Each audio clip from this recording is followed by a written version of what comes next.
I'm delighted to welcome you all to the 6th annual, is it the 6th? I had a moment of panic there.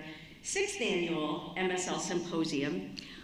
As you all know, the symposium provides an opportunity for MSL students to share their ideas, topics that they've worked on, things that they've studied, how they have put the MSL together with what they knew when they came here. And the symposium provides a showcase to allow our students to do that. Students are not required to present at the symposium, and yet there are 24 presentations involving about 30 students. That's a lot when you think about it. That's, 2/3 of the number of students that are actually graduating from the full-time program this summer. There's a lot of different ways you can slice the number, but it is a significant number of people who don't have to do this. I mean, they could be out doing something like super fun and celebrating themselves. But instead, people choose to put themselves through the rigor and the effort involved in trying to make a presentation. So why do they do that? I don't know, gluttons for punishment? I mean, could be. But I think the reason is that folks attach so much to what they're learning and what they're doing in the law school during their year and want to squeeze like every opportunity that they can out of it. Those of you in the room and some of those of you who have joined us online, you know what I mean. This is an energetic group, not a skating by group. This is a group that puts a lot of work and effort into everything that they do, and we're so grateful to the presenters for the time that you've put in, and we are really looking forward to your presentations. You guys are awesome for doing this. I also wanted to say, like all other good ideas in the MSL program, we had another idea from a member of our MSL community this year that we involve alumni in some of these presentations, which is very fitting considering that this is our 10th year. This is a good year to get alumni involved. And I want to thank Victoria Forte for coming up with the idea. She said that she worked on something when she was a student, and she's been thinking about it ever since, and that just got us thinking, let's have a platform to get a few alumni involved. And of course, we also have Peter K. Chan, and who else do we have that's an 11 here? Victoria, and oh, and then of course, Dr. Chuck Frank, who will be presenting tomorrow evening. So I love the addition of alumni to our symposium roster, and thank you guys for being here and for just continuing the development of this idea, which also was originally a student idea. I'm happy now. Oh, I want to say one other thing. Thank you very much to the faculty who have guided you all in this work, and in particular to Dean Osofsky, Professor Jeffrey Carter Johnson, and Professor Esther Barron, who are with us today, and we'll try to call out faculty who join us throughout the symposium. At this point, I would really love to introduce you all, or to bring up to the stage here, Dr. Jessica Biddlestone. We call her Dr. J, but only because it embarrasses her. Along with Jeremy Adler, Jessica Biddlestone, Jessica Woodhouse has really done a lot of the work to put this together, and we're very grateful to both Jeremy and Jessica for that work. Is this one on? Do you want this on? Mm-hmm. It is. Yes. On. Okay. Thank you, everybody, for joining us this evening, and thank you, Leslie. It's my pleasure to introduce Hari Osofsky, Dean of the Northwestern Pritzker School of Law, and Myra and James Spradwell Professor of Law. Dean Osofsky is also Professor of Environmental Policy and Culture at the Weinberg College of Arts and Sciences here at Northwestern. It's especially fitting that we'll hear from Dean Osofsky this evening because her work aligns closely with the themes of the MSL and the MSL Symposium, interdisciplinary work at the intersection of law, regulation, business, and policy. Dean Osofsky received a JD from Yale Law School and a PhD in geography from the University of Oregon. Her scholarly interests are wide-ranging, including the relationship between law and geography, governance and justice issues regarding climate change, the regulatory impact of climate change litigation, energy partisanship, and the role of corporate and financial mechanisms and investment in energy transition. Dean Osofsky's leadership has focused on advancing innovation in the legal field, This has included concrete action to advance diversity, equity, inclusion, and social and racial justice, and a focus on interdisciplinary research and teaching initiatives, including championing the MSL program. Please join me in welcoming Dean Osofsky.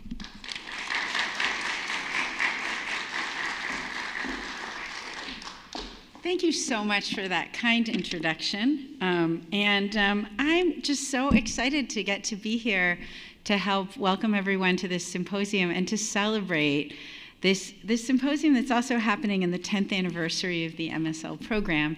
And, of course, I will never miss an opportunity to give a shout out to how excited we are to celebrate the class of 2024. We're about to spend days celebrating. We were celebrating last night. We will keep celebrating because we're just so proud of all of our graduates and their milestone achievements. But it's particularly wonderful to see all of you here at our annual Master of Science in Law Symposium.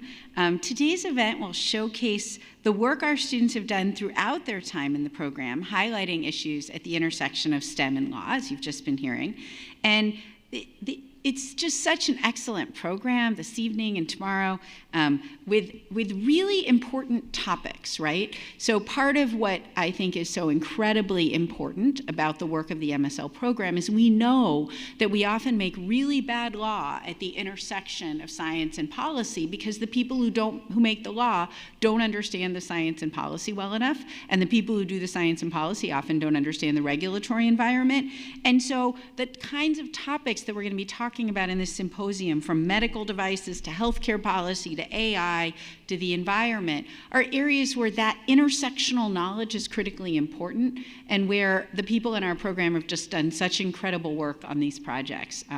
I've been hearing from Professor Oster and others about how great they are. But before I say anything more about the MSL program and really celebrating it as we're at this milestone anniversary, I wanted you to join me in please thanking the people who helped plan, organize, and staff this symposium, and in particular, Jeremy Adler, Jessica Woodhouse, and Janie Shakti, who just played such an extraordinary role in organizing this event. So can we just give them a big thank you?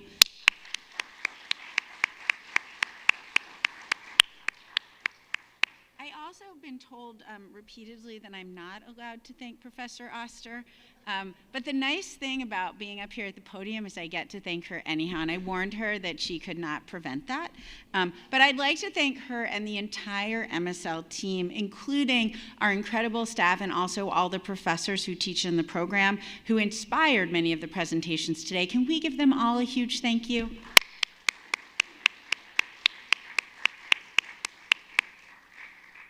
And I also wanted us to thank the Compass Catering team, especially Ashley Burnett-Zagar and Matt Cohnhurst and our AV and facilities team for making this event possible. So a big thank you to them also.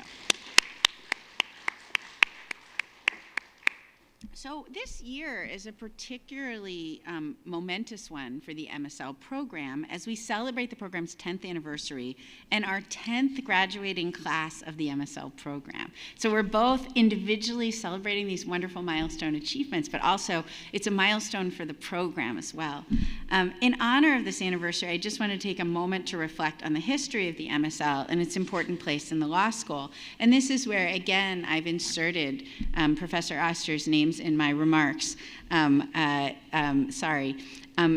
MSL program was founded to address a need for interdisciplinary professionals who could navigate the legal, regulatory, and policy issues in the STEM fields. And really, Professor Oster has built this program from the ground up together with an amazing team of people at the law school. This also was a key vision point when Dean Rodriguez was dean, and I feel like he should get acknowledged as well in this sort of really innovative ideas at the founding of this program.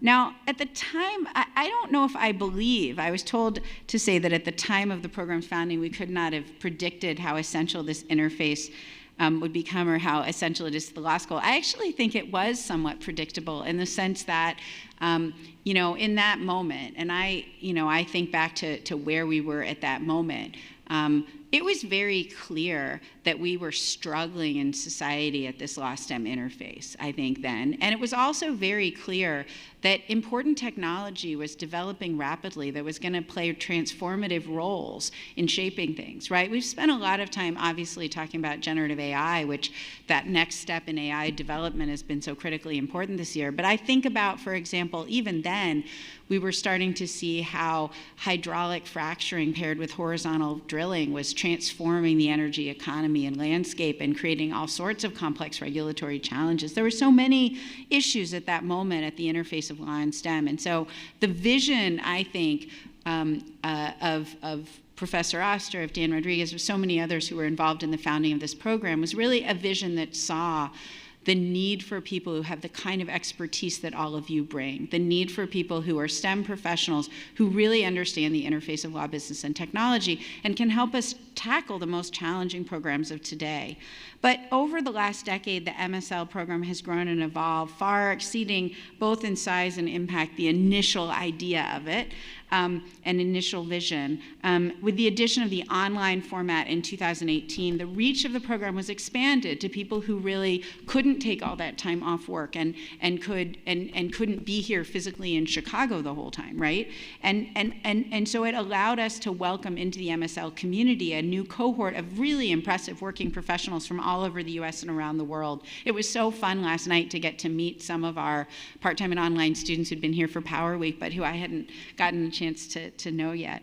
Our curriculum has evolved as well in response to the changing technological and legal landscape, reflecting the needs of our society and the interests of our students. And since the inception of the program, our master's program really inspired, I think, the development of legal masters at a lot of other law schools. And there are now over 100 legal master's programs across the country. And there's really been increasing awareness of this relatively new form of legal education, right? The recognition that there are people who don't intend to go be practicing lawyers, but for whom legal knowledge and legal expertise will be impactful for their careers and impactful for the difference they can make in society. There's no doubt, though, while there may be others, we're the best.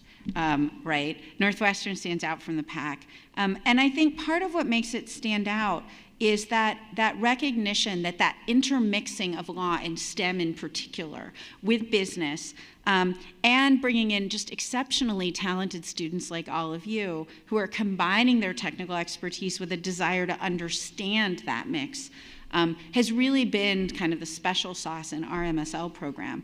The topics that MSL students explore, for example, in the symposium today, their focus on STEM, and the energy and engagement that they bring to the law school has made them an essential part of our community. It's been wonderful to see the leadership of our MSL students in so many different aspects of our community this year. I mean, and in the past years I've been here.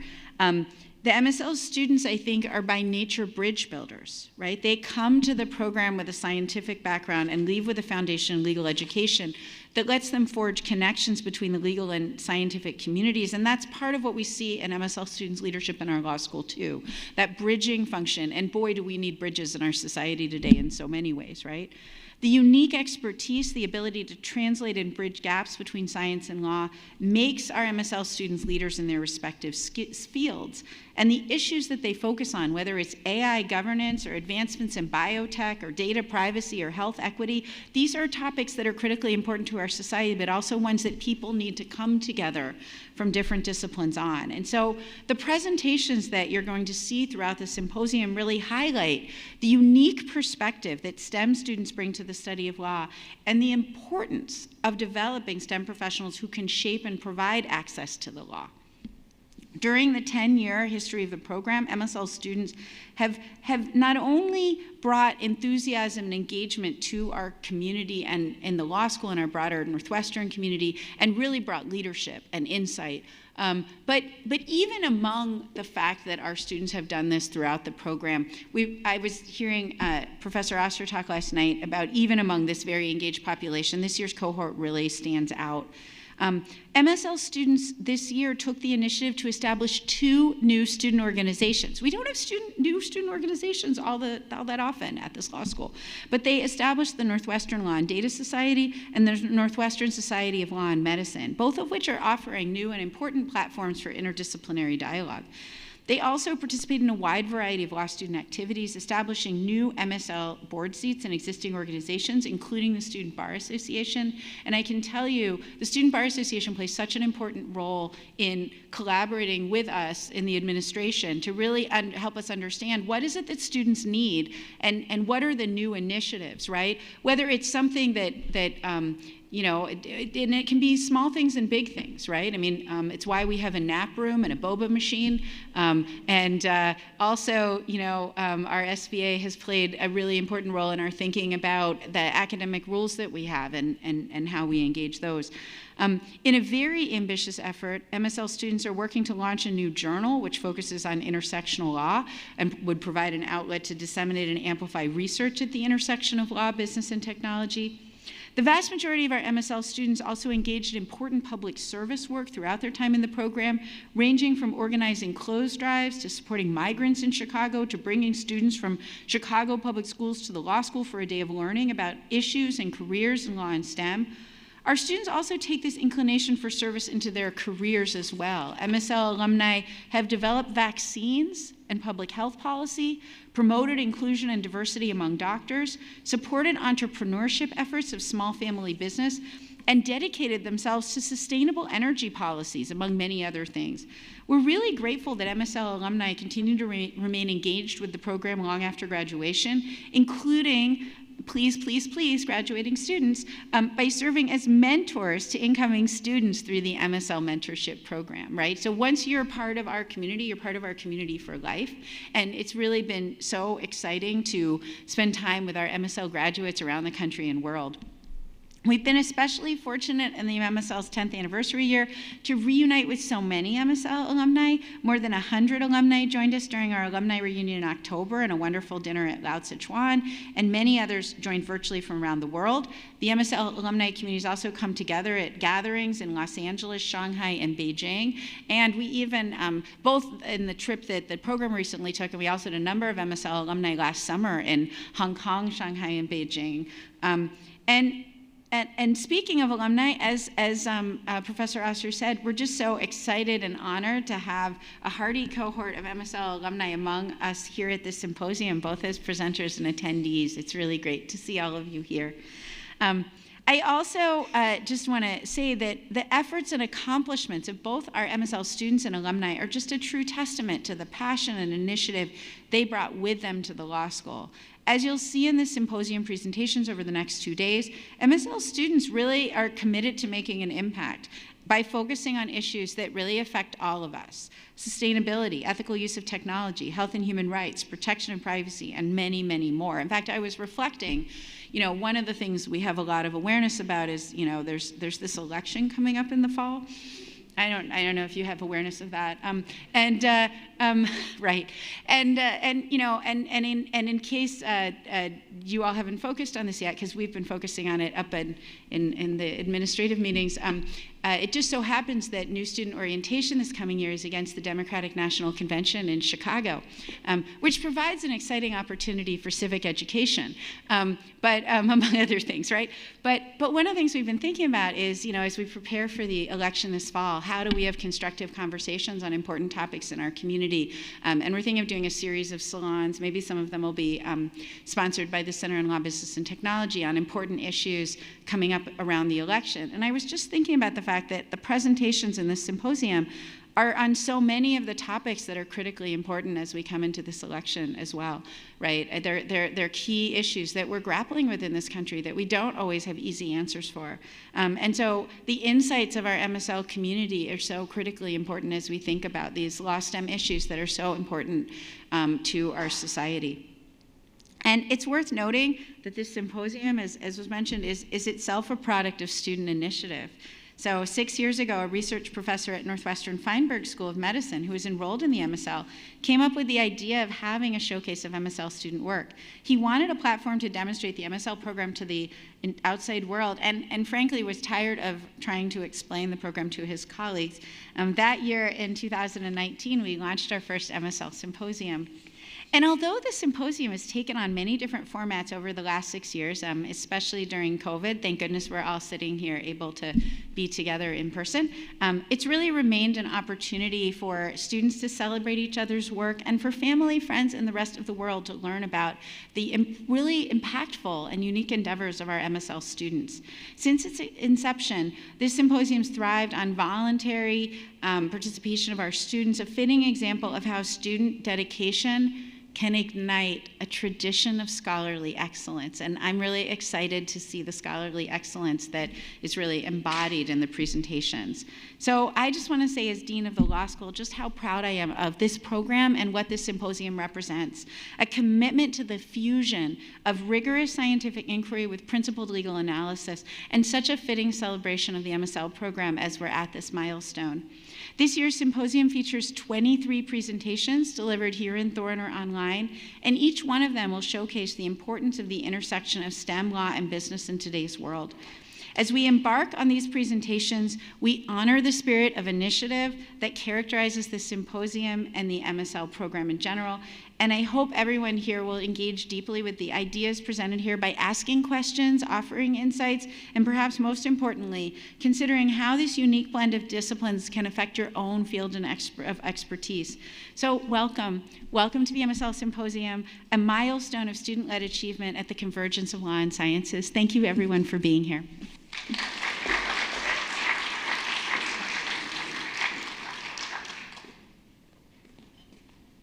Wow, thank you, Dean Osofsky.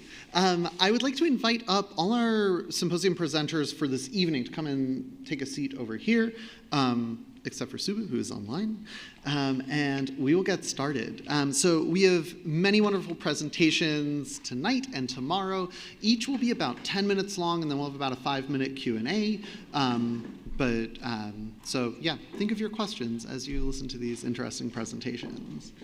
Awesome. Yeah, and so let's get started. So to start us off, I'd like to invite up Stephanie Fine, whose presentation, User Beware, Balancing the Lure of Wearable Health Apps in a Time of Regulatory Gaps and Data Vulnerability. Please help me welcome Stephanie.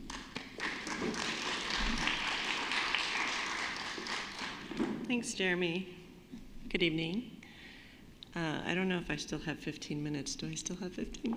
It's okay? Okay. So like Jeremy said, I'm going to kind of bring things down a little bit. We talk about all the great things about the MSL program, and I am a 100% believer in all of what Dean Osofsky described. It's a great program.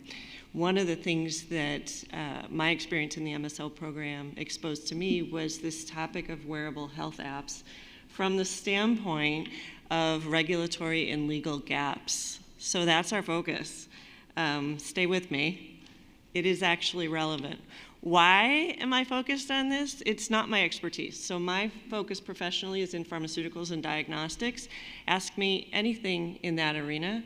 Ask me nothing about digital technology except those things that I'm covering in this presentation.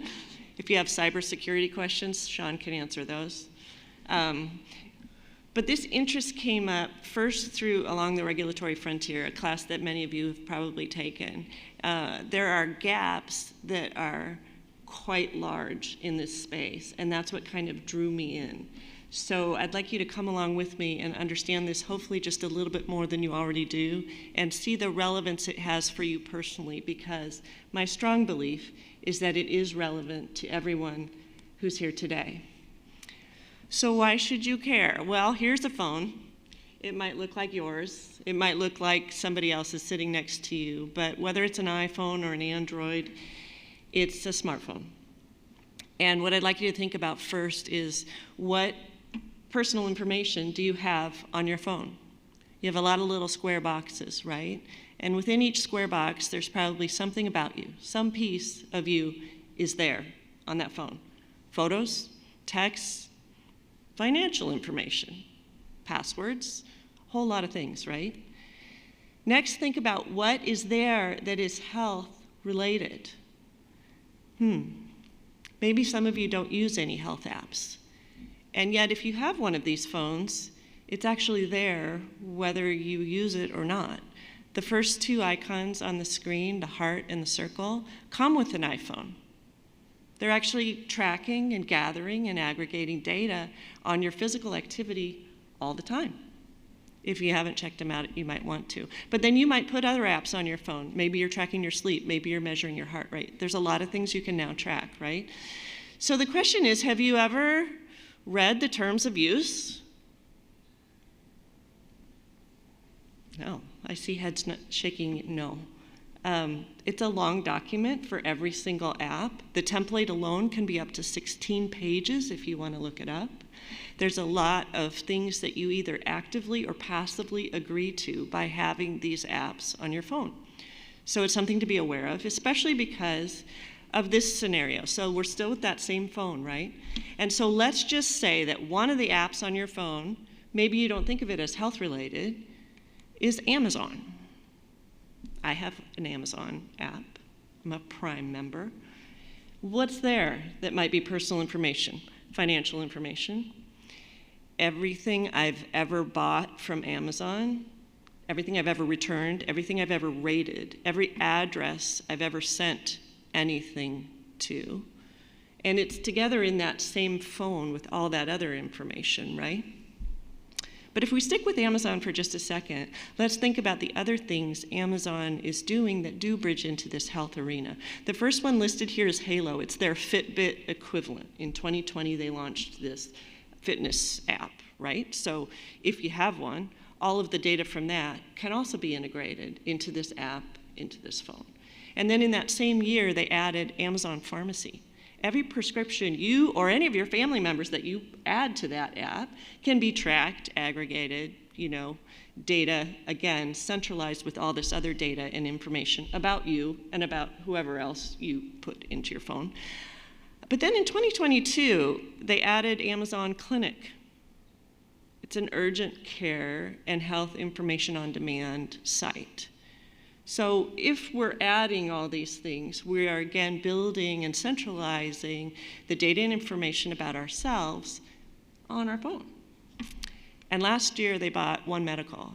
This is actually a combination of brick and mortar and app-based technology where all of your healthcare, every physician, clinician you see, or any of your family members who you put into this is, again, centralized, aggregated, and stored. So let's add one more layer. Phone company gets hacked. This is a letter I actually received a few weeks ago from AT&T, and they said nicely, we have to inform you that there's been a breach. And among other things that could have been made vulnerable, may or may not have been, are things like your social security number, your password, all of your unique identifiers that are on our system. So all of a sudden, these types of things become more important when you think about all of the different data points and information over time that could be centralized within this one location and are deeply personal to yourself.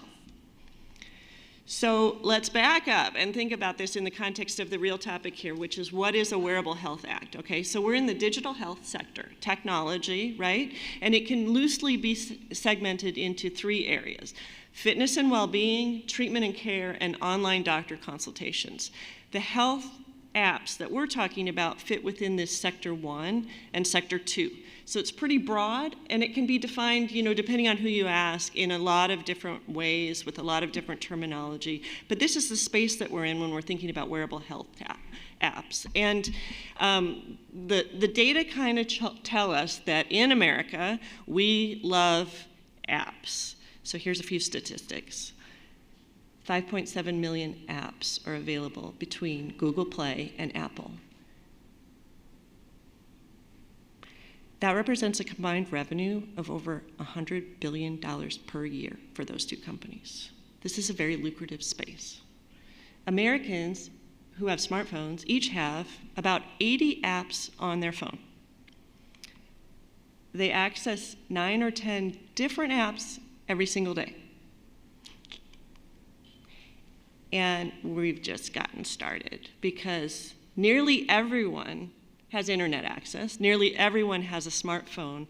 The vast majority of us live in urban areas, and even though we may not feel wealthy, we are spending an awful lot of money every year in this space. So it's very lucrative, right? The growth drivers for wearable health apps are threefold. So it's health and lifestyle goals, it's the desire for personalized medicine, and it's an intense level of stress that we experience. We want help, and we want that help to be personalized and to help us with all the stuff we have to get done, make our lives easier.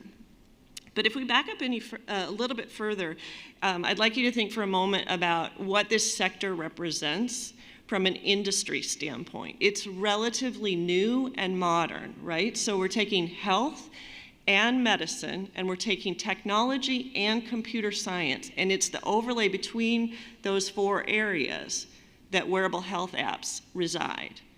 And because that's a fairly new opportunity and sector, what do we know from law school? It's fairly unregulated. So for example, if you think that FDA reviews your wearable health apps, guess what? The FDCA does not encompass wearable health apps, and therefore they are not regulated by the FDA. The FTC and the SEC are much more involved in this space, but these are not devices.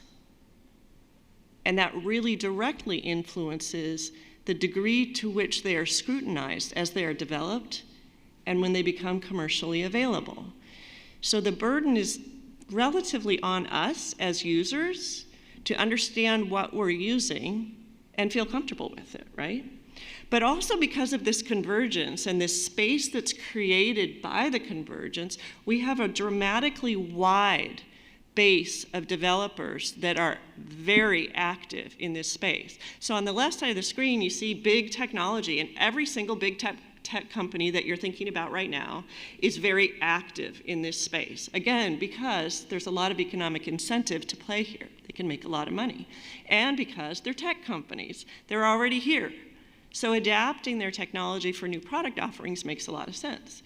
You also have hundreds and hundreds of startups. So these are personally funded, venture funded, varying degrees of likelihood that they'll stay in existence. They might be subject to mergers and acquisitions. That might actually be the strategy. It just depends on the company. There are a lot of them here.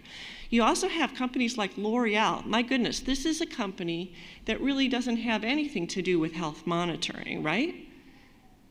Unless wellness and beauty presents an opportunity, and guess what? It does, and it has, and here they are.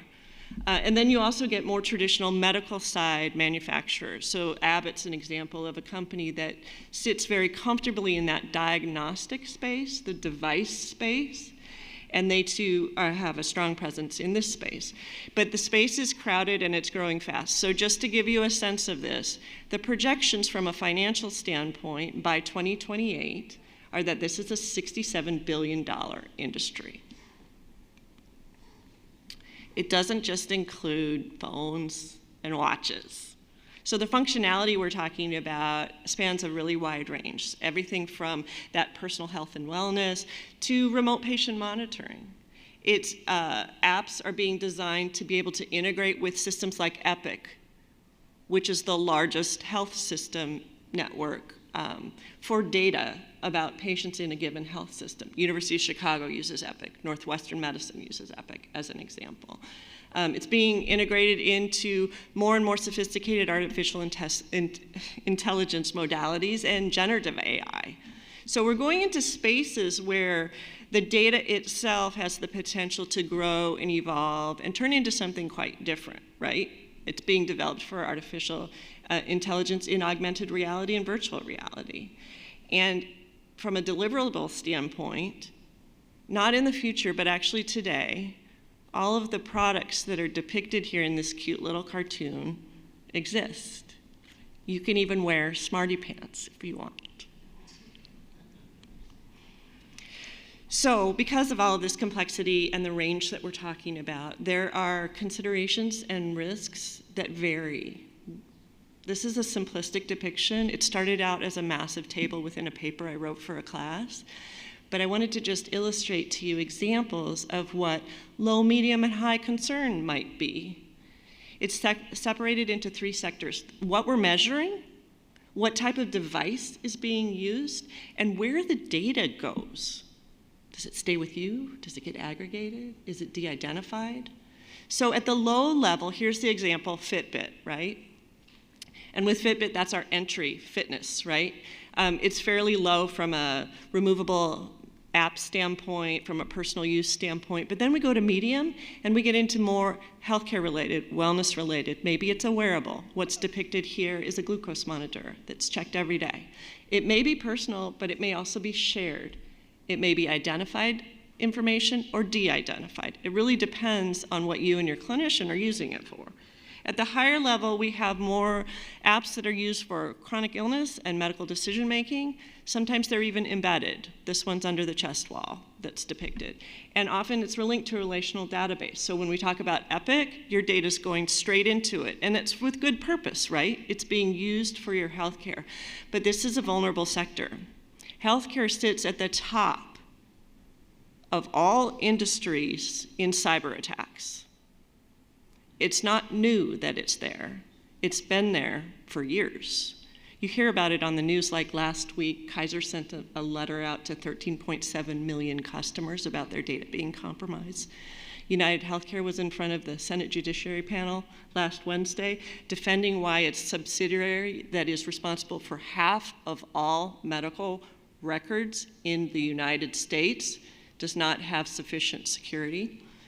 And the FBI recently looked at the hospital sector, identified a long list of vulnerabilities, and concluded that patient and public safety risk of cyber attacks on those hospitals should now be considered as threat to life crimes. So, as American adults, our top concerns about data privacy are 2.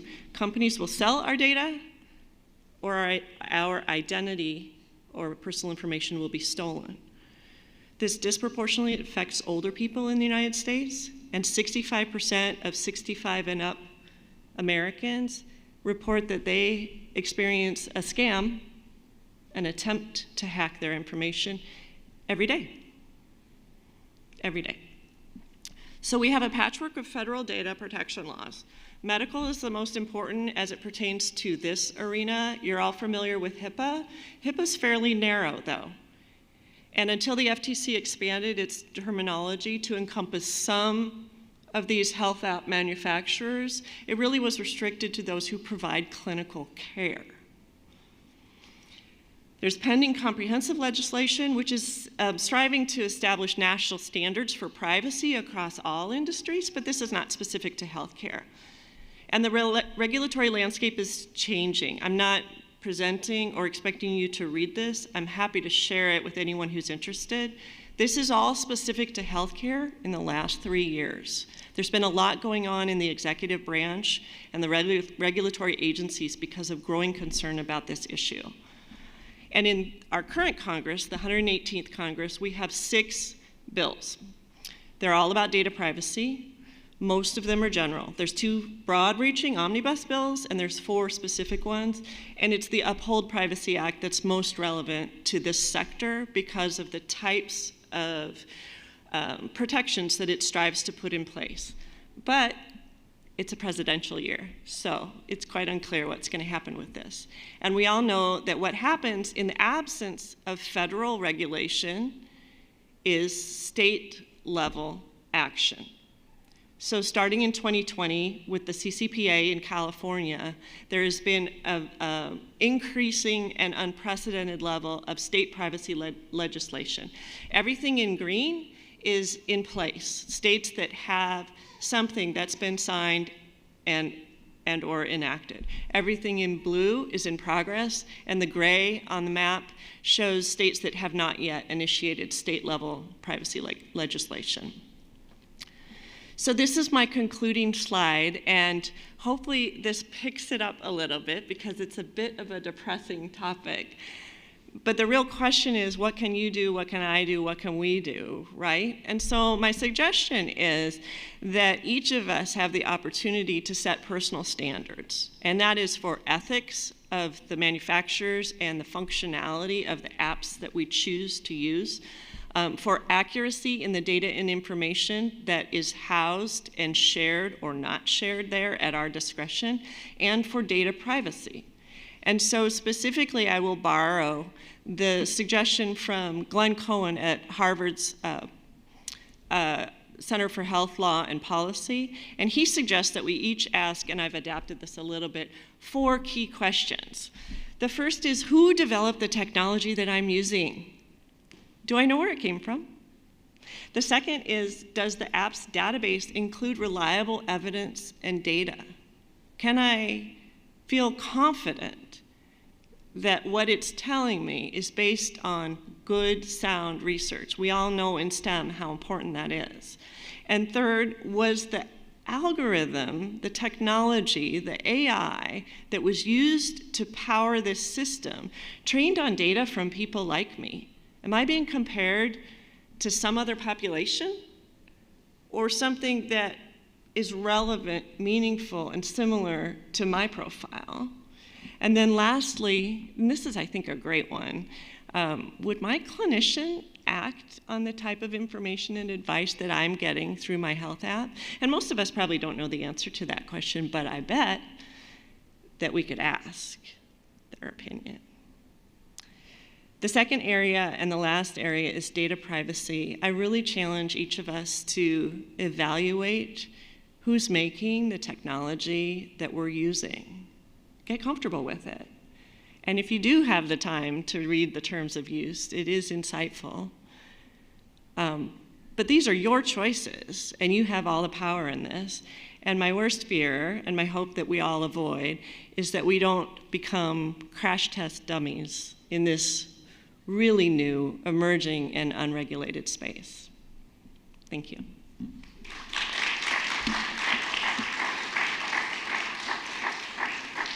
Awesome. Thank you, Stephanie. We're running a little bit over, so we're going to double back for questions from viewers if we can and have time at the end. But thank you so much. One more round of applause for Stephanie. Awesome. Next, I would like to invite up Alima Jafari with Patent Landscape Analysis using Natural Language Processing. Please welcome Alima.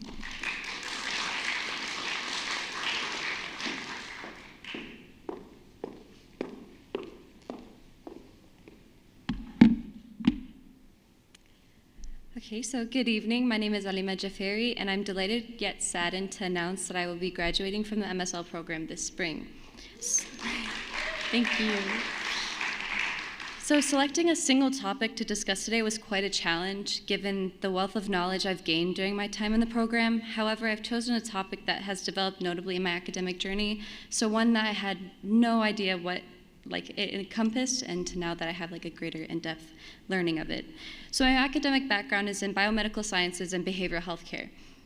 But I have since developed a profound fascination with intellectual property, and I'm delighted to be able to share what I was privileged to learn here at Northwestern. To introduce today's topic of patent landscape analysis using natural language processing, let's first discuss the importance of patents. So patents safeguard your innovative ideas and inventions, providing legal protection against unauthorized use or exploitation by others. They incentivize innovation by offering inventors exclusive rights to their creation, encouraging investment in research and development.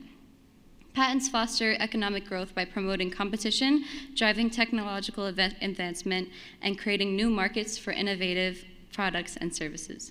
Without patent protection, inventors may be hesitant to disclose their inventions, hindering knowledge sharing and collaboration within industries. Overall, patents play a pivotal role in fostering a culture of innovation, driving progress, and shaping the future of technology and society. So why is this significant to everyone in the room? As of the year 2022, there were approximately 646,855 patents granted, indicating the immense volume of technological advancements and innovations protected by patents. Now take your phones as an example. Maybe not the example that Ms. Stephanie shared about the gloomy data privacy, but in the way that software algorithms that power them and the hardware innovations that make them function seamlessly are all patented. So for protection, why are there so many patents filed per year? Patents safeguard your innovative ideas and inventions. They provide legal protection, ensuring that others simply can't take your hard work and profit from it without your permission. This protection encourages innovation by providing a safe environment for researchers to invest time and resources into developing new technologies. So why go through the hassle of filing a patent? Obtaining a patent involves several steps. First, coming up with a new idea or an invention, then ensuring that this idea meets specific criteria such as being original, our favorite word, not obvious, and useful. Thorough researches are conducted to make sure that no one else has patented a similar idea through a patent analysis. After a patent analysis was performed, a detailed application is prepared describing the invention and its potential uses. This application is then submitted to the Patent Office for examination. If all requirements are met and any objections are addressed, a patent is granted, giving the inventor exclusive rights for their invention for a certain period of time, usually around 20 years. Again, why go through all of these steps? It's because that working with patents, it drives innovation, promotes knowledge sharing, and provides a competitive advantage. However, there are challenges that arise. Such challenges are the complex language, so patents employ intricate technical language, posing difficulties in interpretation, especially for non-experts. Understanding nuances requires specialized knowledge, and ambiguity in language complicates accurate analysis. Patents are also governed by diverse legal systems globally, each with its own unique laws and procedures. Analyzing patents across jurisdictions demands navigating legal variations, adding complexity to research, and requiring expertise or specialized tools for consistency. Now, how do we simplify this process and overcome these challenges? Through the use of Python. So Python plays a crucial role in patent landscape analysis by providing a versatile platform for various tasks. Researchers utilize Python for tasks such as web scraping to collect patent data from online databases like the US Patent Office. With the help of natural language processing, Python offers powerful libraries for data analysis and visualization, allowing researchers to uncover trends, patterns, and relationships with other patent data sets. So the practical skills that are used in Python, data retrieval, so you learn to access patent databases and retrieve documents using Python. You acquire skills in keyword extraction, entity recognition, and document clustering to uncover insights with patent documents. You also master text cleaning, so tokenization and normalization to prepare patent data for analysis. You also explore visualization techniques with library data sets to present analysis results effectively. Having these huge libraries of different data sets may be hard to visualize, so this Python helps in that regard. And this is an example of what we did in one of our courses here in MSL. We were given the example using psilocybin. So psilocybin is a naturally occurring psychedelic prodrug compound produced by more than 200 species of fungi.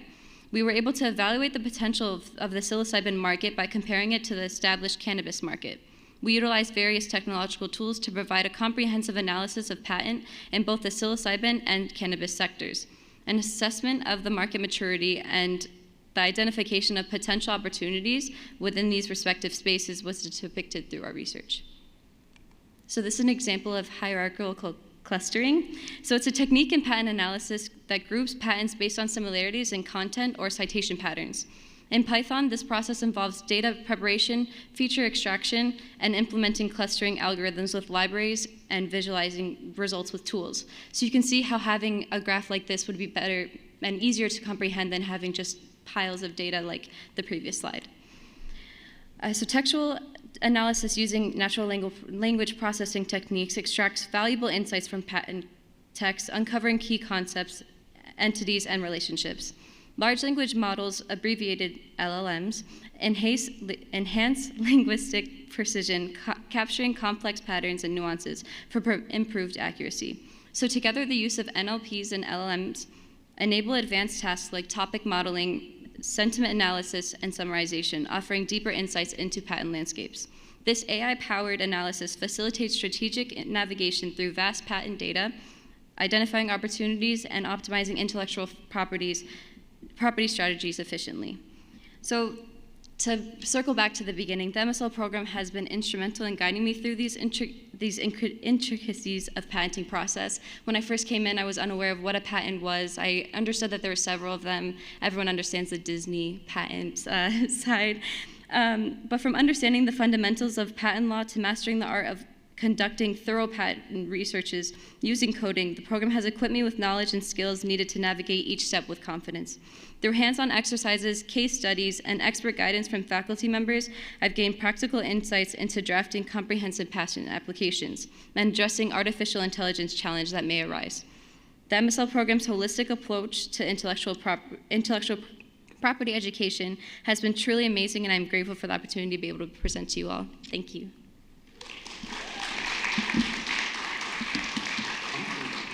We will have time for a couple questions. Oh, okay. Do we have any questions in the audience or online? If you have them online, you can type them in the chat. In the audience, we have these two mics on either side. Has this gone commercial? Has something like this gone commercial? I'm unaware if it's gone commercial. I just know that it's used in like educational purposes for now. Yeah, any questions? Any other questions for folks who are online? Yeah.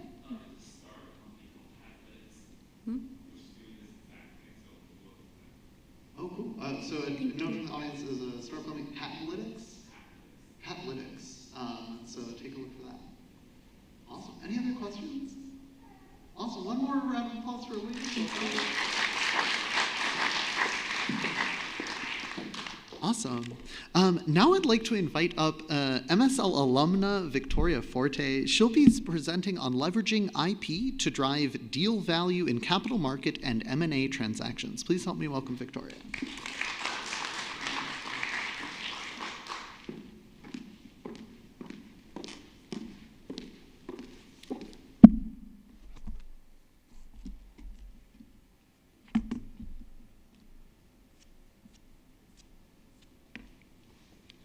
Hi everyone, I'm Victoria Forte and I graduated from the MSL program in 2023. Prior to Northwestern, I earned my MBA with concentrations in corporate finance and investments and my bachelor's degree in economics. I've always had an interest in the law, business, and finance, and I found myself drawn to exploring a problem at the intersection of those areas. Our society has reached a point of inflection. We're experiencing a shift away from corporate balance sheets with sizable holdings of tangible assets to balance sheets with sizable holdings of intangible assets instead. The U.S. economy has been driven by the manufacturing and energy industries in the past, where large investments in tangible physical assets like real estate, machinery, and inventory were necessary. But for many companies in the S&P 500 today, intellectual property, or IP, is the fundamental asset in their value. Today, I will be talking about why an evolution in valuation methodology used by business professionals and deal makers is necessary. Previously held sentiments that IP is a risk factor that only domain experts venture to understand needs to progress. I want to start by telling you a story. Nortel was a Canadian telecom company. They experienced a liquidity crisis and weren't able to recover after a few changes in leadership, financial mismanagement, and the bursting of the dot-com bubble. Nortel filed for bankruptcy protection and began selling large portions of their assets. Against the advice of the bankers involved on the case, a group of executives lobbied to break Nortel's patent portfolio off to sell separately from the company. While all of the other Nortel operating units sold for a collective $3.2 billion, the patent portfolio alone sold in a private auction to the Rockstar Consortium for $4.5 billion. This is a historic transaction that demonstrates the importance of being able to accurately assess and value IP portfolios. So what is IP? Intellectual property is an intangible asset. The World IP Organization defines IP as creations of the mind that are protected by laws that enable people to earn recognition or financial benefit from what they invent or create. Trademarks protect visual signs or symbols that identify and distinguish the source of a product or service.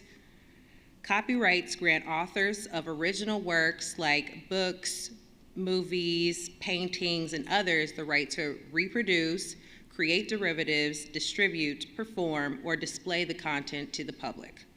Patents grant inventors the exclusive right to make, use, or sell their inventions for a limited amount of time. And altogether, IP rights enable the owners to exclude others from making use of their property. So what's the problem? Since we're moving towards a society where more corporate value is being held in intangibles, the lack of a uniform understanding of IP and a consensus on how to assess and attribute an accurate dollar amount to those assets is becoming increasingly problematic. While the holdings of intangibles by companies making up the S&P 500 has grown 73% between 1975 and 2020, a significant amount of IP still goes or underreported on corporate balance sheets. Small to medium-sized enterprises, or SMEs, may experience difficulty accessing capital because they lack physical collateral, and acquisitions may be mispriced because industry standard valuation methods fall short in capturing the value that the IP represents. Innovation is essential to the ongoing growth of today's society, and IP investment is necessary to encourage and sustain such growth. The perspectives on the value that IP represents in a deal differ greatly depending on whether you ask a business professional or a legal professional, with legal professionals generally holding it in a much higher regard. I assert that this is due to a misalignment on the business side in understanding how the exclusionary rights can be used to create revenue streams. IP is not simply a defense mechanism that exists in the legal domain. It's a quantifiable asset, and it can serve as an important conduit to financing. When a third party becomes interested in using someone's IP, the value to the owner becomes either the present value of future licensing fees and royalties, or the value of being able to prevent that third party from using the IP to, say, keep a would-be competitor out of the market. Raising awareness among borrowers and investors on IP protection, management, and valuation can help align the ownership of these assets with their monetary recognition. This difference in perspectives is important because they're implicit to underlying strategies behind business growth and transaction pricing. Uncertainty around how IP relates to the quantifiable value of a company causes difficulty tailoring valuation methods to capture the full enterprise value, which leads to inadequate investment decisions. Mergers and acquisitions are commonly used by companies to grow and to enter new markets. Before these transactions are executed, the target and acquirer must agree on a price, which requires they quantify some demonstrable value to assign a dollar amount to the deal. And many IP-rich companies, particularly startups and SMEs, are underfinanced and poorly positioned to extract value from their innovations and capital markets because of the lack of experience in their valuation. There are several approaches to business valuation, but the discounted cash flow analysis is typically the preferred method. It's an intrinsic valuation that relies on the flow of cash in and out of a company. In short, future cash flows are estimated and then discounted back to their present value using a rate that reflects the risk associated with the investment. One shortfall is that the DCF reflects the value of all assets that produce cash flows.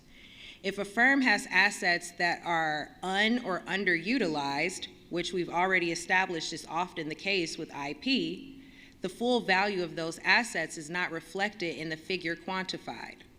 Another issue is that if an acquiring company sees a use for the IP portfolio that differs from how the target is acting pre-acquisition, the traditional DCF valuation won't reflect the planned use for that IP. Commercial banks often lack the necessary expertise to accurately assess IP portfolios, so a few specialty lenders dominate in the area. Banks need to become more skilled in reviewing and assessing IP portfolios to provide their customers with the services that they need. In Canada, BDC Capital is one of the leading forces behind unlocking IP-backed financing. Their team goes deep into a company's IP portfolio, considering its attributed value and whether the portfolio can create a moat around the company that can lead to increased market share. Although there's no one-size-fits-all approach to creating a solution to fill this vacancy in the market, IP-backed financing can be a non-dilutive option that can help bridge the gap between seed investment and profitability and catalyze private sector investment. Today, IP is often the most significant asset of a target in an M&A deal. On the buy side, due diligence is the most direct way to extract value from an IP portfolio, but this diligence should not be limited to ensuring a smooth and proper transfer after the deal terms have been set.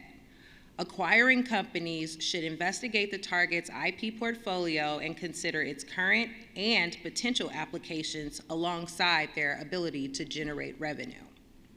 On the sell side, companies give up negotiation power, financing options, or future licensing agreements if their acquirers don't properly recognize or value their IP when purchasing the company.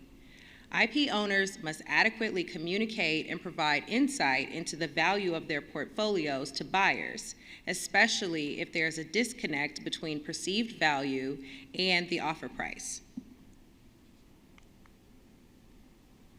Moving forward, detailed and accurate valuation is necessary to monetize IP assets to their full potential.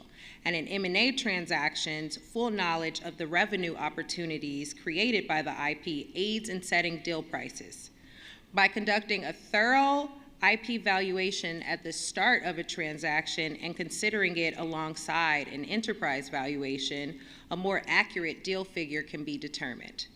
As we move deeper into the next economic revolution, business success will hinge more prominently on a company's ability to innovate. The future lies in intangible assets, and there's already over $1 trillion of underutilized IP assets in the US economy today. Therefore, becoming informed about how to extract value from IP is not only necessary for capital market participants, but crucial to the evolution of our financial system. Thanks.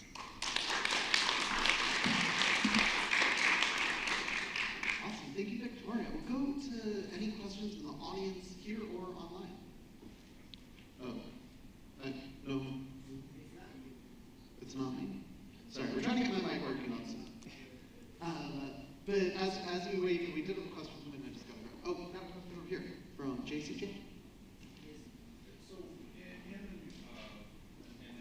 action, is there a spot at the table generally for someone who actually does legality of IP? You look at the patents, understand the scope, and its issues, and maybe how shaky it is to challenge, and as well as understanding the potential technology. Essentially, someone from the MSL program. Is it common for those people to have a seat at that table? Not yet. So on occasion, there are deals that are executed that engage outside consulting firms to assess IP portfolios, but a lot of industry friends in the investment banking industry say that they consider IP after the deal terms have been set They're more concerned with making sure that the transfer goes smoothly, as in they take over ownership, but they're not focused on the valuation of potential revenue streams and making sure that they're priced into the deal. Thank you. Other questions from the audience here or online? So we did have one come in, but I got to read it off my phone. So how do we ensure that C-suite executives know enough about the IP to value their company's assets correctly? I mean, it just starts with being informed. I mean, when C-suite executives accept that this is a weakness that they have and they can either hire someone that can inform them or they go out and educate themselves, that's where we start, I believe. Awesome, thank you. Folks, big round of applause again for Victoria.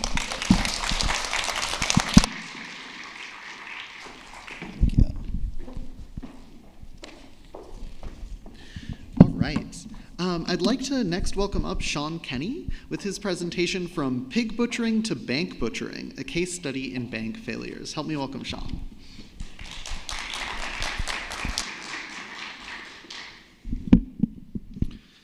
Hello. Yeah, so the case study I'm going to be speaking to today, I find quite interesting because not only is it at the intersection of banking, technology, and regulations, but it's also the result of the stars aligning in terms of actions and mitigating factors that led to a bank ultimately failing. Let's see here. There we go. So first, a bit about me. Prior to joining this program, I graduated from Lehigh University with a Bachelor's of Science in Computer Science and Business, as well as a second degree in Applied Mathematics. I also have a MS in Cybersecurity from NYU. And turning to professional experience, I've been in consulting for the past 6 years, the first 2 of which were with IBM in a client-facing software development role. Around 4 years ago, I transferred to Promontory Financial Group, which is a wholly owned subsidiary of IBM Consulting, in a strategy role. Promontory is quite an interesting firm as it was founded by the ex-comptroller of the currency, who is the individual that leads the OCC, which is the regulatory body that regulates nationally chartered banks. The firm basically works strictly with financial institutions and really helps with regulatory strategy. So when a bank is faced with a consent order, an MRA, or other enforcement actions, we come in and help them remediate. In terms of expertise, I lie on the technology side, so everything from data governance and information security to IT operations, such as configuration management and asset management, again, with a regulatory lens.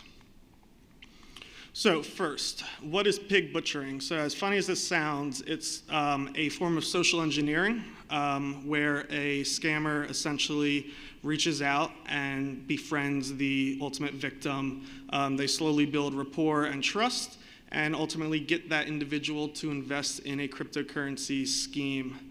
Oftentimes, it's spear phishing in that the victim is targeted either based on their access to large sums of money or their stature or power.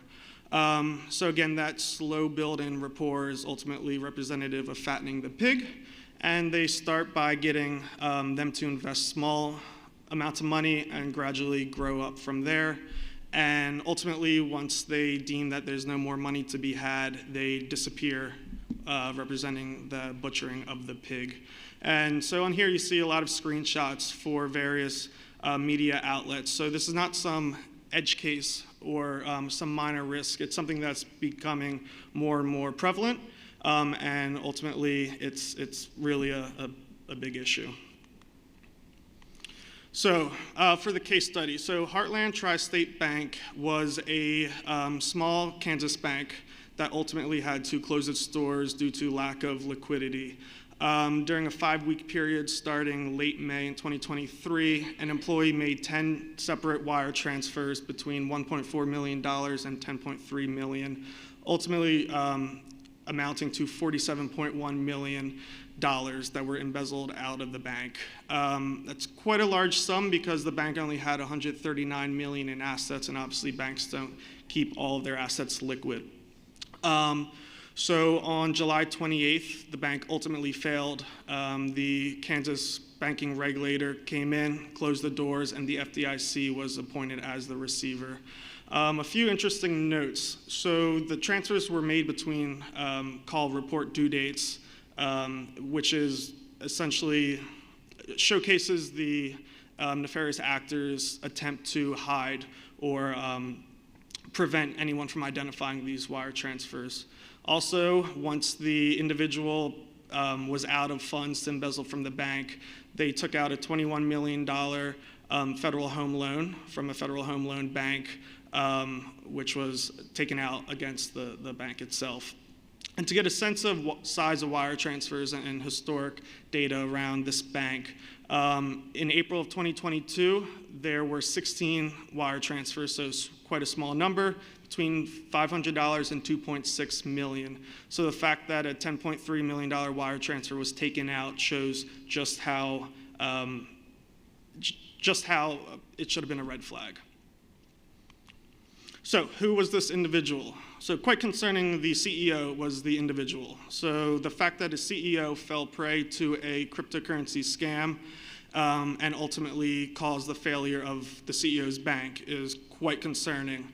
Also, you see below a screenshot of a Congress published bio that was published a few years ago. So they were a career banker, I think 30 plus years at this bank. They also sat on a few different board of directors for various banking organizations, one being the American Bankers Association, which is quite a large organization. So this is an individual who should be well aware of the risks of what to look out for when it comes to falling prey to a scam, but also should be aware that obviously it was a matter of time before his embezzlement was identified. Also, not that the CEO is really a victim. He got nothing to show for it because, again, he embezzled the money, transferred it to the scammer, had no idea who the scammer was, and that individual just left with the money. And now the CEO is facing up to 30 years in prison. So before I get into what really went wrong, a little intro in terms of the governance and risk management of how banks manage their risk. I'm not going to go through this whole table, but two things to keep in mind. Risk is obviously the possibility that an event will occur, and that event will have a negative impact. So in terms of banking, this can come in many different forms. Legal risk, reputational risk, compliance risk, financial risk, and operational risk. For example, reputational risk would be if a bank has a data leak. Because of that, they get bad press, and the risk materializing would be a lack of confidence in the said bank. So how are risks controlled? Well, in the name, controls are how banks mitigate and manage this risk. A control is a specific, repeatable, and measurable action that helps reduce the impact or the likelihood of the risk that it's mapped to. So essentially, banks start by quantifying the inherent risk, which is the risk of the level of impact or likelihood if that risk materializes without any sort of action or intervention from the bank. Residual risk is the inherent risk taking into account the effectiveness of controls that have been deemed to mitigate and manage that risk, and the residual risk is the ultimate outcome. So, for example, if the inherent risk of, say, data being leaked is deemed as critical, you may have 15 controls that are mapped to that risk. If all controls are deemed effective, that residual risk may be moderate. This diagram just kind of shows that risk management in banks is a continuous process. It's a continuous learning, and it's a living function. So essentially, banks should always be identifying risks, should be retiring risks if the risks no longer exist, and should be operationalizing controls and other processes to effectively manage and mitigate the risk. And down below you see reporting is an important function of this. You would report on risk appetite, any risk thresholds that have been crossed, You would be assessing risks, you would be quantifying risks, you would be testing the effectiveness of controls, always to have a proactive awareness into the risk tolerance and risk appetite of your institution.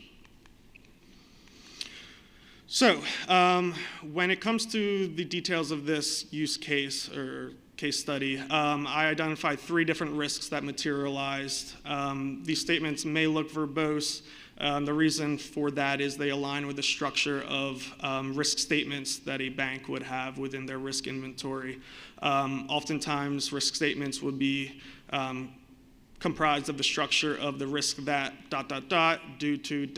resulting in ...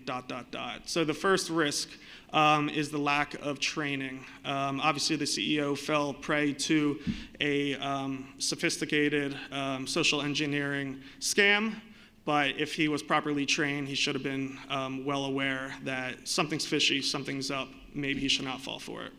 Secondly is the risk of someone at the bank successfully embezzling assets, whether it's monetary or data assets, due to lack of controls and effective risk management.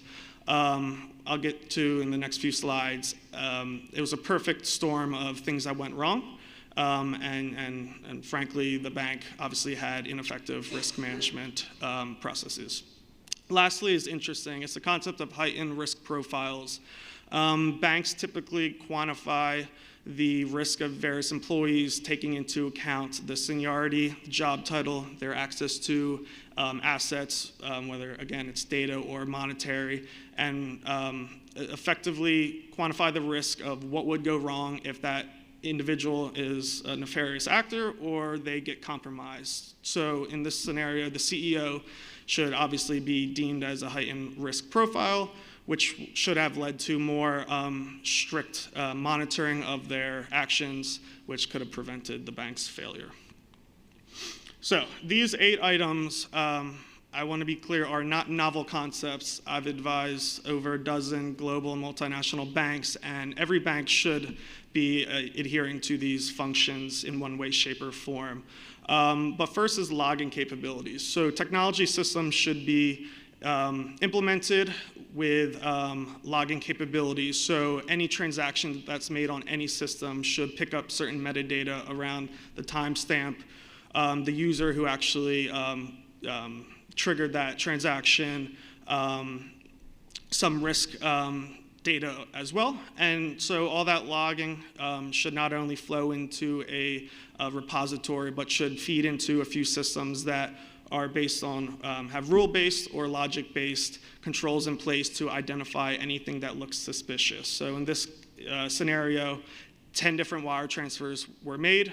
It became a pattern, and so if they had effective logging capabilities, it should have been picked up. Also, insider threat monitoring. Insider threat monitoring leverages logs, and the concept is that they want to identify any patterns of misuse. Anything that looks suspicious based on any employee should trigger potentially an internal investigation. Obviously, in this instance, no one really investigated why the CEO was completing a wire transfer of $10.3 million. But if they had proper insider threat monitoring, it definitely should have picked up on that. This feeds into event and incident monitoring. So banks really should have functions around identifying events and potentially escalating them to incidents based on the severity or based on the potential negative impact that they have. Also, identity and access management. So a CEO, really their day-to-day should not entail signing off on or conducting wire transfers that'll go to accounting or finance. And so banks typically enact access management and only give access to systems that individuals need to conduct their day-to-day business. Oftentimes it's least privilege, so if an individual does not require access, they should not have access. So this CEO should not have had access to conduct these wire transfers, as that's not part of their day job.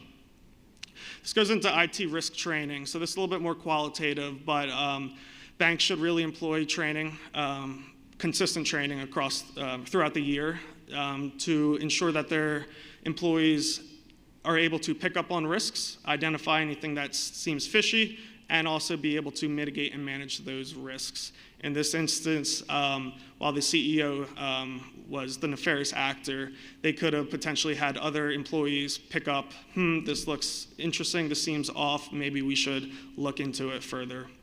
Controls I mentioned, but the interesting part about controls is if you don't test them, if you don't have any tangible evidence around the effectiveness of controls, regulators don't care, and frankly, your risk isn't being mitigated. So controls need to be tested on a set schedule based on the severity or priority of those controls, which involves taking a random sample of the control being used and requesting and assessing evidence that that control actually was deemed effective. In this instance, any of these other items here would have had controls. The bank should have been testing the controls, and obviously they weren't even effectively carrying out these tasks, and so that should have been identified. And lastly, I mentioned heightened risk profiles. Again, the CEO should have had immense scrutiny. They should have been monitoring what that individual is doing, because as you see, they fell prey to a scam, and ultimately the bank closed because of that. That frankly just shows the heightened risk of that individual. So how exactly is it regulated? So on the left side, I'm not going to spend much time about it, but it's interesting because compliance and financial regulations for banks are a lot more rule-based. They're specific. They tell you what needs to be done. You might need to report certain items to the SEC. That's all spelled out. You may need to disclose certain information as part of compliance to your customers. That's all spelled out. But when it comes to technology risk, the regulations are a lot more suggestion-based. Obviously, technology is always changing. They can't keep rewriting these regulations. And instead of basically saying, you must do this, they'll say you should protect, for example, sensitive information. Here's some suggestions on how to do it. You can classify information. You can control data use based on the classification of that data asset. But we're not going to tell you how exactly to do that. And this is interesting because it's a lot more fluid, and frankly, I think this is why there's a lot more inconsistency in the effectiveness of banking risk and control frameworks, because it's up to them to really implement how they best find fit to mitigate the risk. And ultimately, there are FFIC handbooks, which are basically published suggestions that all regulators use, so OCC, Federal Reserve, SEC, CFTC, to ultimately examine banks. But again, it's suggestion-based, leading to a lot of inconsistency in how banks manage risk. So that's that.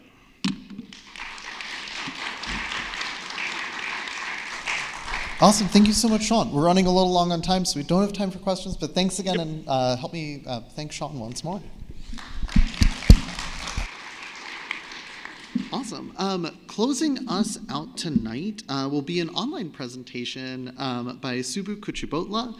This is an overview of generative artificial intelligence and its use in the practice of law. Help me welcome Subu.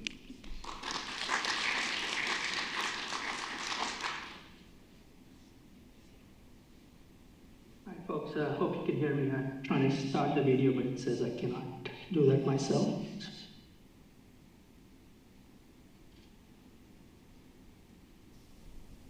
We can hear you, and we might even see you soon. Okay, yeah, it says unable to start video, and I click on the videos.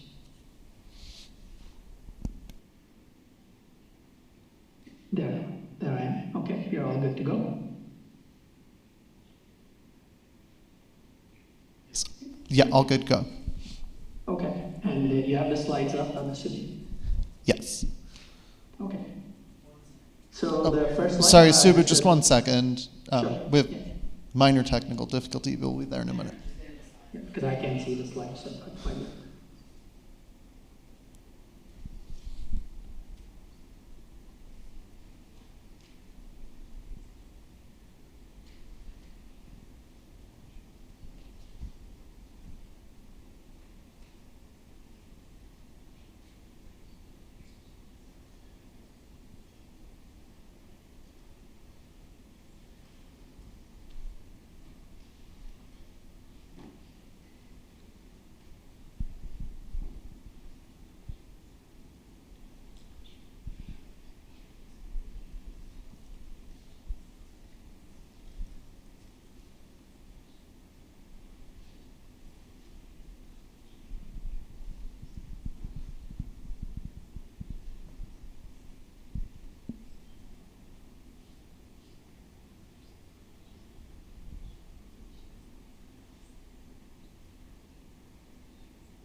go?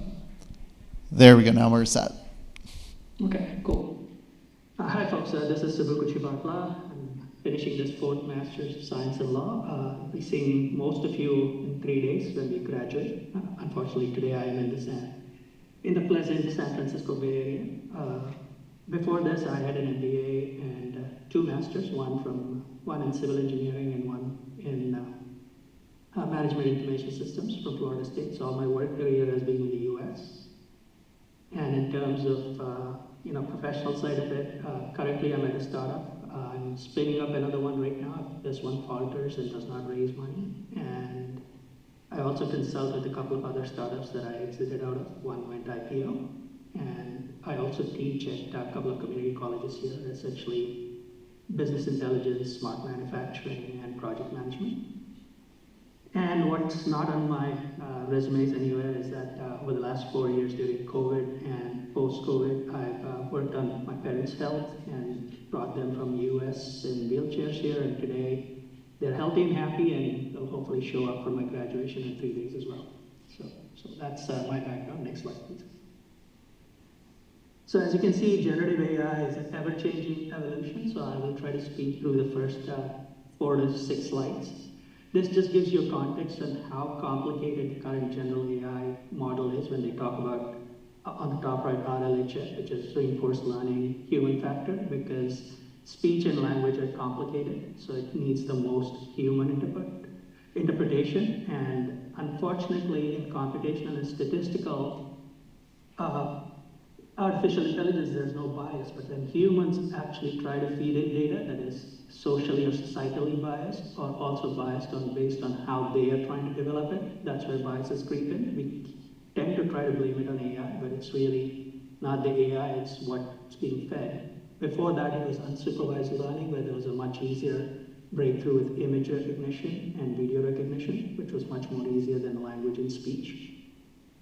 So as you look at it from the left again, it progressed from essentially parameters or tokens, which were like the words in a dictionary, to then phrases that you can logically group together, to then also prompts. So you can see the sequence of how things developed in this space, and the breakthrough happened when they did the RLHF and created the huge language models that we see today, which are basically your ChatGPT, Cloud was from Anthropic, and so on and so forth. Next slide, please. As you will see, there's 2 versions of it. One is the proprietary models, or the ones that the big tech puts in, Google, OpenAI, Microsoft, and so on and so forth. And then you do have the open source models, of which there is Mistral from France, and it's actually funded by Microsoft too. And Llama, which is now Llama 3, released from Facebook. The thing to take away from this slide is that all of these models are converging very fast to give great output. And even as I put this slide together, it's outdated because ChatGPT 5 is supposed to come out soon. Microsoft just released their large language model, which competes with OpenAI and the others just yesterday. Then they also have a small language model or customized language model called Py3, which don't show up on this chart.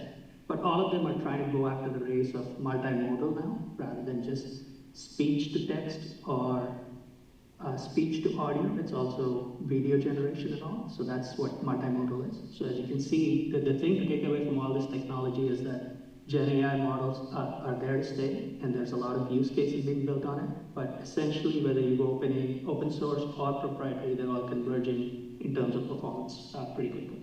Next slide, please. In terms of market impact, as soon as this big bang of Gen AI came through with the ChatGPT imagination capture of all the people, McKinsey put this together. It's still early to realize all of this. It's probably going to be another 5 to 7 years before we see the full impact of Gen AI, either in a positive way or some of them can be negative too.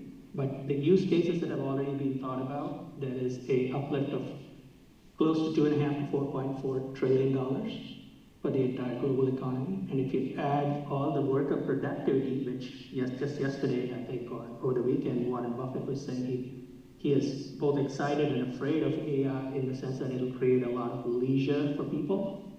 So we'll see if that happens. But Translating that to worker productivity gets up to like a 6.1 to $7.9 trillion boost for the economy, as McKinsey predicts. Too early to tell if you'll go there, but the hype is certainly there. Next slide, please.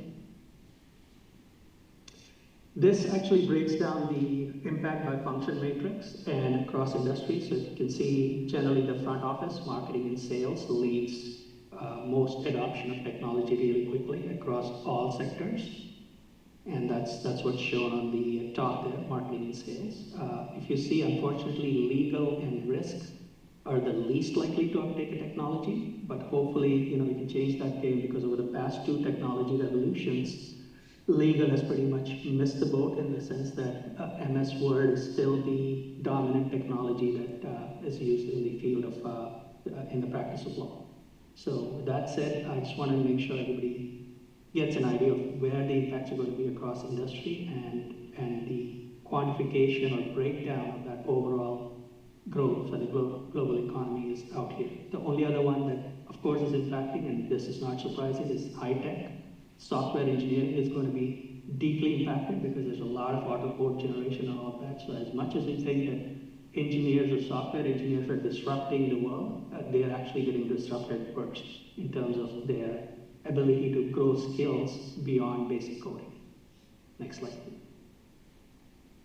This gives you, now jumps into the practice of law, market map, all the generative AI use cases.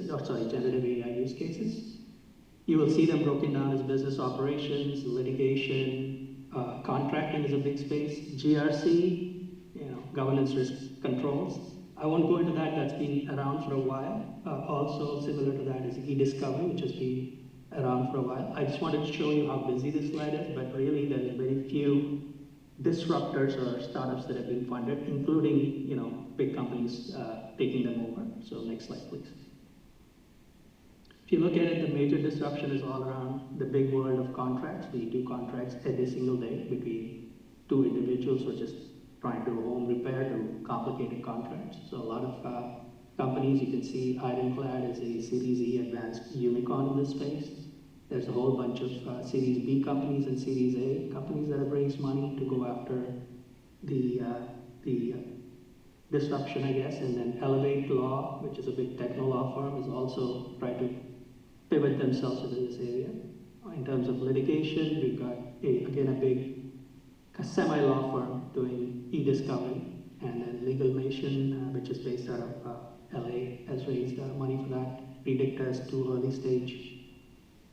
Then in terms of the right side of this, early stage and growing seed funding, this is all, again, contracts and legal, but none of them have got funded. So if you look at the busy slide in the past, there's a lot of names thrown up, but really you want to look at which ones are gaining traction and funding to be able to disrupt. Patent, very early to tell. There's only a couple right now. Very early stage, Series A is just basically meaning they're still trying to prove the product market fit. And a couple of others that not even raised any significant funding. Next slide, please. Now switching to the established players, and I put a couple of big startups here. Harvey has been pretty secretive. If you go to their website, they hardly have anything. But they're working with Allen and Overy to change a lot of how legal research is done within law firms. And Allen and Overy is a big one. And they do say that they have a pipeline of a lot of law firms waiting in the list. They were funded by OpenAI, and they are now funded by Andreessen Horowitz. So something to watch out for if you can really disrupt the space. The other similar parallel is Darrow AI, which is also focused on legal research. And then we do know about the big law firms like Westlaw has acquired Casetext for $650 million. And then also LexisNexis is building a lot of their own AI tools to be able to drive towards legal research and automation of it. Surprisingly, there's also a lot of ALSPs that are trying to also figure out how to play in the space by automating what is done manually today in terms of offshoring of e-discovery and all those elements. So a lot of excitement for legal, but nothing compared to many of the other front office functions. But just wanted to show that disruption is happening, and hopefully we don't miss the boat in terms of the practice of law, of again letting another 3rd generation of technology pass by with just the old billing hour and use of MS Word. The other thing that I want to point out at the bottom is essentially, to change it, you want to get the standard ontologies right, and there's a couple of open initiatives by Sally and Kelvin Scale 3M to create standard ontologies so that legal can be pretty much a way of just constructs using parameters, similar to how Amazon.com helps with buying behaviors in e-commerce. Next slide, please. So if we want to fix two things that law has always talked about, one is broader access, meaning more people have access to law. It's really the backend tooling with existing tools that have been around for a while but have advanced. So databases have always been around, but with unstructured data and all, you can have vector time series databases that can formulate all the body of knowledge that law requires for any field, whether it's contracts or patents or whatever else, and create a record as a graph, which is essentially the creation of bottom-up ontologies and a system of exchange. If you do this similar to e-commerce, you're getting to almost the stage where Amazon was able to drive e-commerce automation, say maybe like 15, 20 years ago, like the one click and so on and so forth. So this is key to build the broad-based access and not make somebody think that law means going to an attorney and spending a whole bunch of money. And if you shift this paradigm, then comes the next thing. Next slide, please. Which is, can we get to the hard algorithms, the decision matrices, which help with making sure that the transactional piece of the legal is sort of as easy as Amazon, and the lawyering is only left to the delta that really needs human intelligence. And for that standpoint, LLMs comes in here, or generative AI, to be able to validate the bottom-up ontologies and see if they are consistent with, as things grow, being modernized, right? What's not there today is still sentient AI, which basically says, you know, AI that can think like human beings. It's in a hype cycle. They believe it's only 3 years out. Some people say it's only a year out, but you'll leave that to the best judgment of everybody. But for now, lawyering and with the governance risk tools is still the human intelligence factor that has to sit on top of it. But simplifying the whole transaction layer of legal will reduce a lot of the overhead that today challenges people in terms of either simplifying the practice first of law or even creating a broader access. And in this sense, when I was doing my research last summer, which I've updated it, and it's already getting outdated in 2 weeks, is we can have something called decent law, which one of the individuals that I worked with was proposing on this architecture, right? Open architecture of trying to create the ontologies and then also drive the validation through LLMs and be able to lead the lawyering to the human intelligence layer. What this all means, and it's provocative, is that will be, next slide please, if we can ever get to corporates and enterprise, or OGCs and all those, ending the billable hour, because it's surprising that lawyers still cling on to the billable hour as the gospel, even for standard project management jobs. Consumers are always still struggling with the fact that legal transacting is not as easy to use as Amazon. It almost seems like a black box. And pardon the pun, black box AI is considered black box too. And then the last piece is legal education. We did well on this too. The fact that it's an admitted thing in the industry that all the JDs and all coming out are not really prepared for the practice of law and have to go through a whole bunch of training again. So what can we do to change that? It's also something that universities need to think hard and fast about by adopting latest technologies, making it more relevant to what should be practiced out there in the real world and helping broaden the access. So I want to be provocative here to bring these 3 questions up. The jury's still out. Will legal finally step up and come into the technology and information age? Still hard to tell. If they still stay in the billable hour and the Word documents as the Bible, we will live with that for some more time in eternity, I guess. Next slide, please. The last slide, I just wanted to show how in the future the global AI market is going to grow and what the CAGR is. That's what they measure, 36.8. So you can see that we are still at the very early stages, even if you pick 2025 or 2026, and the hockey stick is still supposed to happen with this technology. On the right is all the AI models that are reaching up to the human baseline. As you can see from the left, imaging happened much faster because that was unsupervised learning. There was a lot of reinforced learning, and now zero-shot learning, which is what you'll hear in you, which is without any training using synthetic data to remove some of the biases of what human and societal biases might be, to get to a faster resolution on LLMs being able to be more quote-unquote reliable and sentient as well. With that, I will pause and end the presentation. Hopefully it was informative. Awesome. Thank you so much, Subbu. We are out of time for questions on the evening, but please help me thank Subbu and all of our panelists for this evening, or presenters, sorry, for this evening. Another round of applause, yeah. Thank you so much for joining us tonight to kick off our symposium. We will be back tomorrow all day. We start at like 9:30. There will be some coffee and food in the morning. There will be food throughout the day. So come join, have some snacks, and listen to these really interesting presentations. We will also have a reception tomorrow evening at 5 when we close out. But thank you so much for joining us. Thank you to Leslie. Thank you to Dean Osofsky. And we will see you tomorrow. Bye, everyone.